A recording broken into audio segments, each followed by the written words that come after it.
Welcome back to my channel, US Rare Coins News, Top 1. Today we are looking at a coin that looks like it's from two different centuries at the same time, the 1776 to 1976 Kennedy half dollar, and here's what shocks most people. Some of these bicentennial half dollars are worth only 50 cents, while others have sold for hundreds, even thousands of dollars depending on silver content, condition, and rare varieties. This isn't just a coin.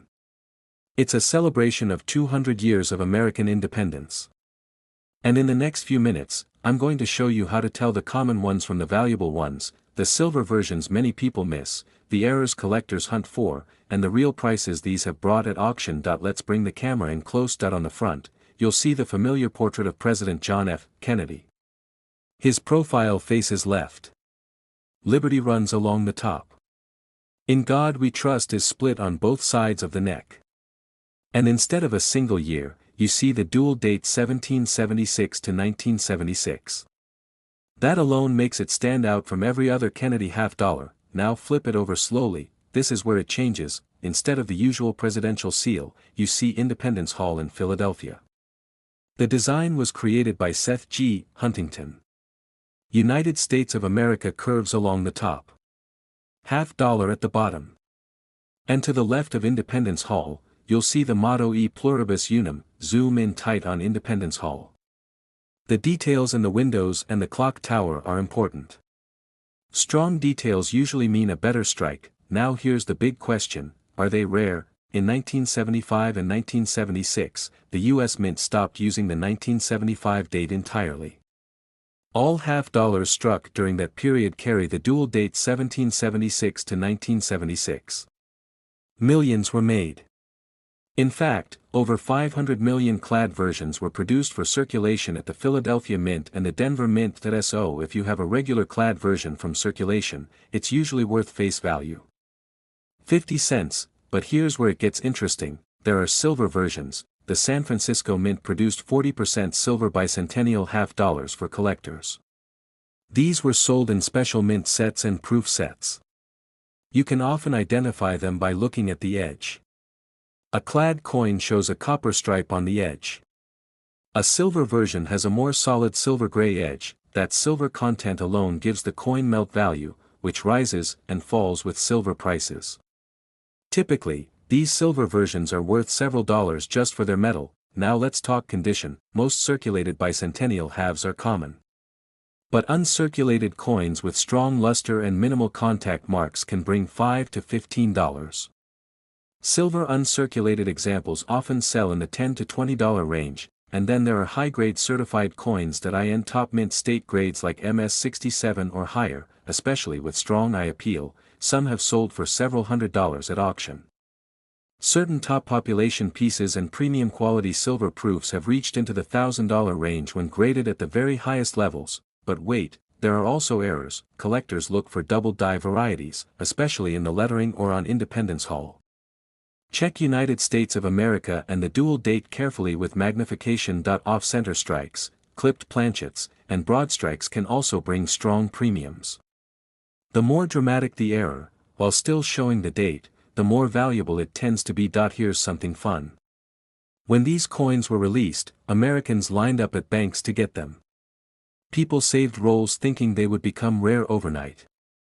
Ironically, because so many were saved, most remain common today. That's the twist. The value isn't just about age. It's about condition, silver content, and being among the very best preserved examples. So what's the real market value? Circulated clad versions are usually worth 50 cents. Uncirculated clad examples can sell for a few dollars. 40% silver versions often range from several dollars to around 20 depending on silver prices and condition. High-grade certified coins can bring several $100s. Exceptional top-grade auction pieces have crossed into the $1,000 range. No exaggeration. Just real collector demand. Now I want to ask you, do you own a 1776 to 1976 Kennedy half dollar?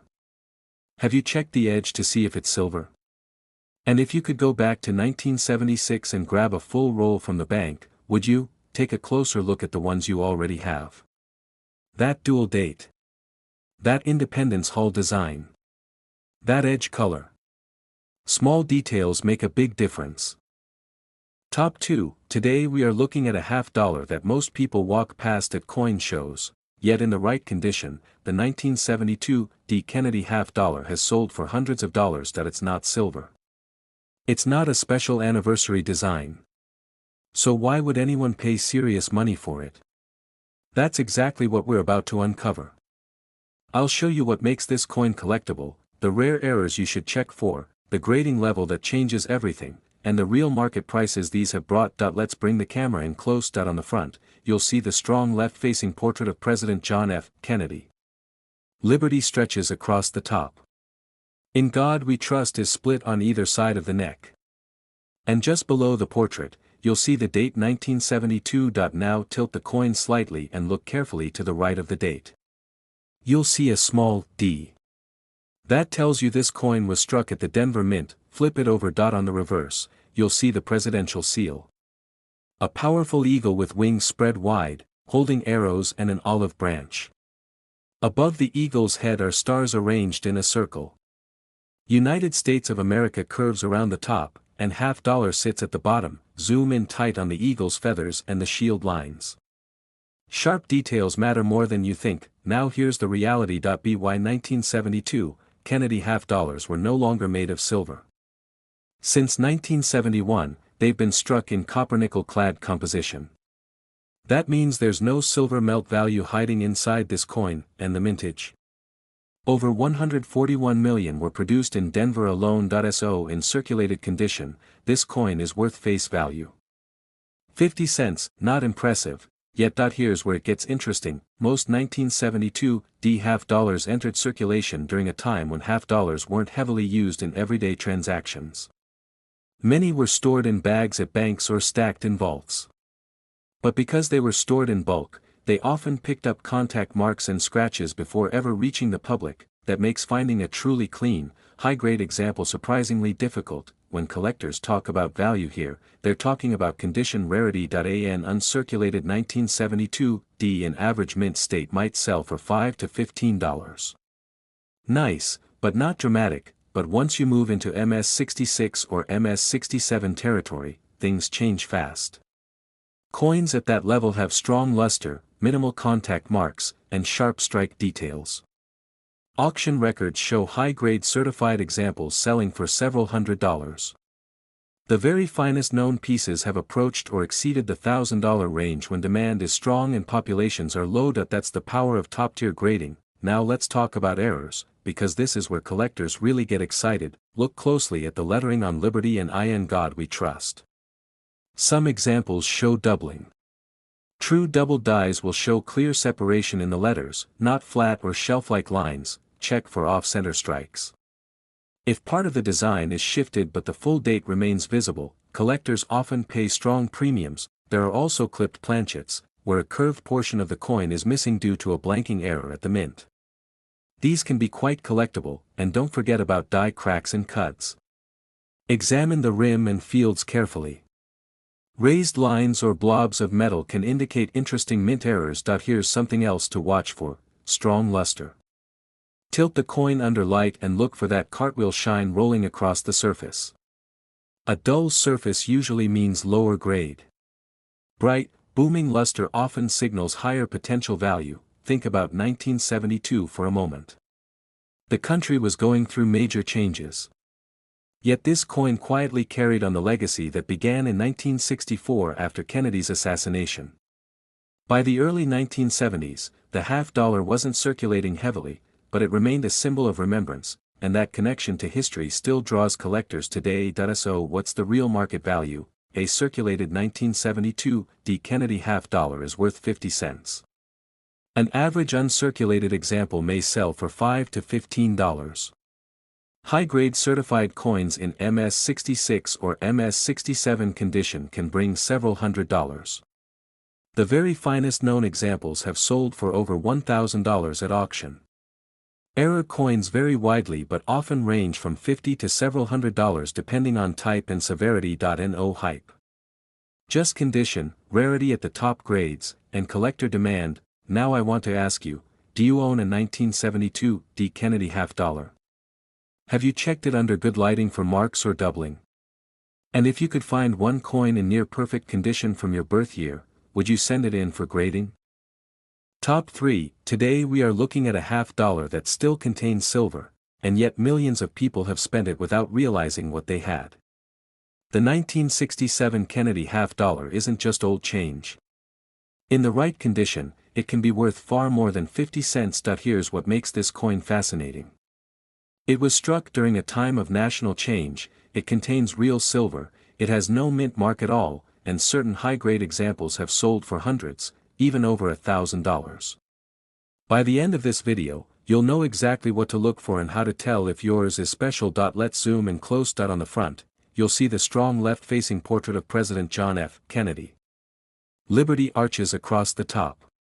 In God We Trust is split on either side of the neck. And below the portrait, the date reads 1967. Now here's something important. Look around the date. There's no mint mark, that wasn't a mistake. From 1965 through 1967, the U.S. Mint removed mint marks from coins to discourage collectors from hoarding them during the coin shortage of the 1960s. So every 1967 $50 looks the same in that respect. Flip it over. You'll see the presidential seal. An eagle with wings spread wide, holding arrows and an olive branch. Stars above its head. United States of America along the rim. $50 at the bottom. Bring the camera in tight on the eagle's feathers and the shield lines. The sharper those details, the better the strike. Now here's the big reason this coin matters. The 1967 Kennedy $50 contains 40% silver. After 1964, rising silver prices forced the government to reduce silver content in $50 from 90% down to 40%. So while it's not as silver-rich as the 1964 version, it still carries precious metal value. That means even in worn condition, this coin is worth more than face value. Its melt value depends on current silver prices, but typically it's worth several dollars just for the metal alone. But silver content is only the beginning. Over 295 million of these were struck. That's a big number. So circulated examples are common. Most sell for their silver value, usually a few dollars above face depending on the market. Now here's where things get interesting. Condition rarity. Most 1967 $50 were heavily used or stored loosely in bags, picking up contact marks. Finding one with blazing original luster, minimal marks, and sharp details is much harder than you'd think. An average uncirculated example might sell for $15 to $30. But once you reach high mint state grades like MS66 or MS67, prices climb quickly. Auction records show top-grade certified examples selling for several $100s. The finest known examples have reached into the $1,000 range when demand is strong. That's a huge jump from a coin many people still treat as junk silver. And then there are errors. Collectors look for double die varieties, especially in Liberty and in God We Trust. Use magnification. True doubling will show clear separation in the letters. There are also off-center strikes, clipped planchets, and die cracks. Some 1967 halves show noticeable die breaks near the rim, creating raised metal lines or blobs called cuts. These errors can add significant premiums depending on severity and appeal. Here's a small detail many overlook. Check the edge. You'll see a silver-gray outer layer with a slightly different inner tone compared to modern clad coins. That layered look confirms the 40% silver composition. Think about the year 1967. The country was in the middle of the 1960s coin shortage. People were hoarding older silver coins. The government removed mint marks and adjusted compositions to stabilize the currency system. This coin represents the turning point in American coinage history. It's not just money. It's a piece of economic history. So what's the real market value? A circulated 1967 Kennedy $50 is usually worth its silver melt value, often several dollars depending on silver prices. Uncirculated examples can sell for $15 to $30. High-grade certified coins in MS66 or MS67 condition can bring several $100s. Exceptional top population pieces have sold for over $1,000 at auction. Error coins vary widely, typically ranging from $50 to several hundred depending on type and condition. No exaggeration. Just silver content, condition, and collector demand. Now I want to ask you, do you own a 1967 Kennedy half dollar? Have you checked if it still has strong luster? And if you could choose one silver coin from the 1960s to keep forever, which would it be? Top 4. Today we are looking at a Kennedy half dollar dated 1918, and there's just one problem with that it doesn't exist, and that's exactly why this topic is so important. If someone ever offers you a 1918 Kennedy half dollar, you're either looking at a fantasy piece, a novelty token, or a fake. And knowing that could save you real money, let me explain. The Kennedy half dollar was first introduced in 1964, just months after the assassination of President John F. Kennedy. There were no Kennedy coins in 1918. In fact, in 1918, the half dollar being produced was the Walking Liberty half dollar. So if you ever see the words, Kennedy half dollar 1918, that should immediately raise a red flag. Now here's where this gets interesting. Some online listings, flea markets, and even private sellers have advertised 1918 Kennedy coins. What are they really? Usually one of three things. First, altered coins. Someone might take a real Kennedy half dollar and modify the date to make it look older. A close-up shot of the date under magnification will usually reveal tool marks, uneven numbers, or strange spacing. Second, fantasy pieces. These are privately made novelty coins that combine designs and dates that never officially existed.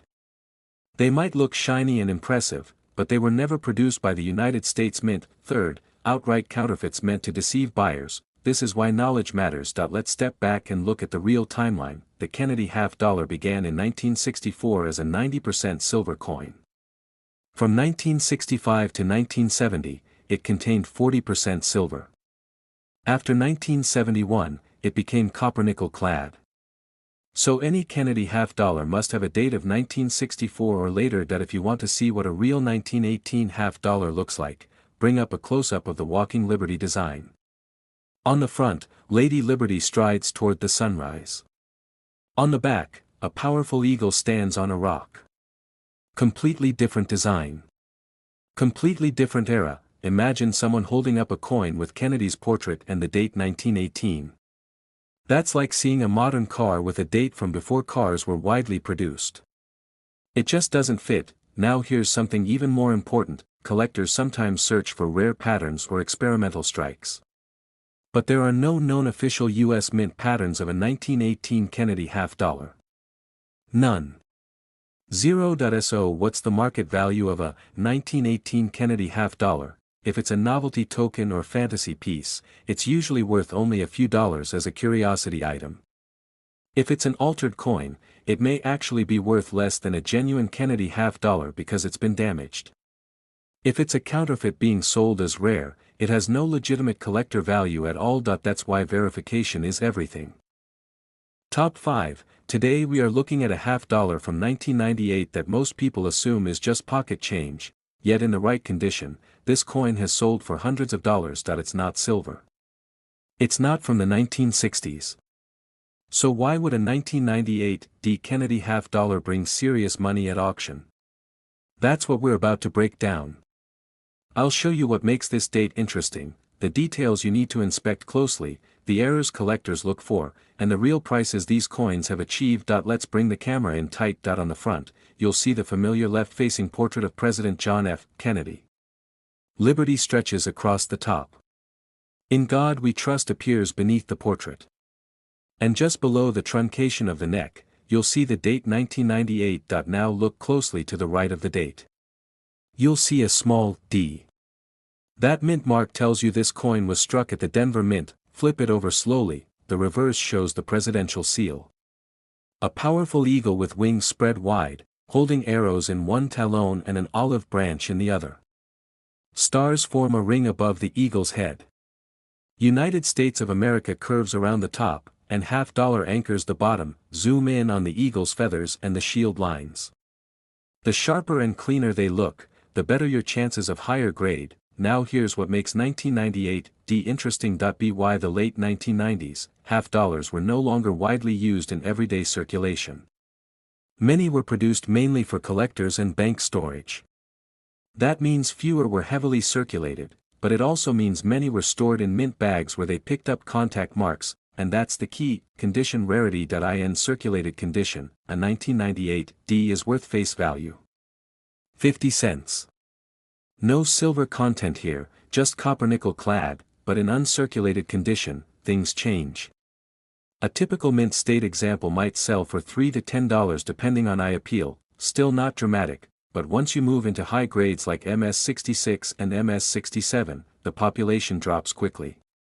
Coins at that level need strong luster, minimal marks, sharp strike, and overall clean surfaces. Auction records show certified MS67 examples selling for several $100s. The very finest known pieces have approached or exceeded the $1,000 mark when graded at the highest levels. That's a huge leap from 50 cents, and we're not done. Let's talk errors. Check the lettering on Liberty and In God We Trust for doubling. True double dies show clear separation, not flat shelf-like lines. Look for off-center strikes where the design is shifted but the full date remains visible. These can carry solid premiums. Clipped planchets, die cracks, and struck-through errors are also possible. A raised line along the rim could indicate a die crack. A missing curved section could signal a clipped planchet. Bring the camera in close on the fields, the flat background areas. Deep contact marks and heavy bag marks lower the grade. Smooth, clean fields increase value dramatically. Here's something many collectors overlook: luster. Tilt the coin under strong light. You should see a rolling cartwheel shine across the surface. If that luster is strong and uninterrupted, you might have a candidate for grading. Think about 1998 for a moment.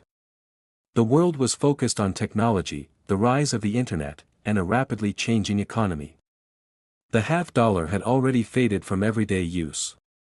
Most people didn't think twice about saving them in pristine condition. That's why top-grade examples are harder to find than you'd expect. So what's the real market value? A circulated 1998 D. Kennedy $50 is worth 50 cents.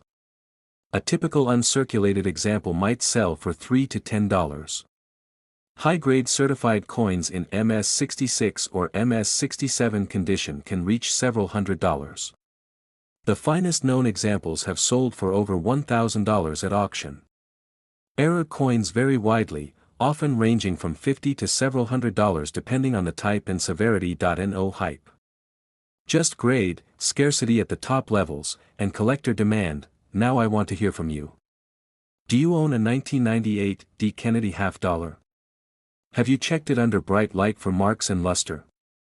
And if you could find one modern $50 in near perfect condition, would you send it in for grading? Next time you see a 1998 D. $50, don't assume it's just spare change. Study the details. Look at the surfaces.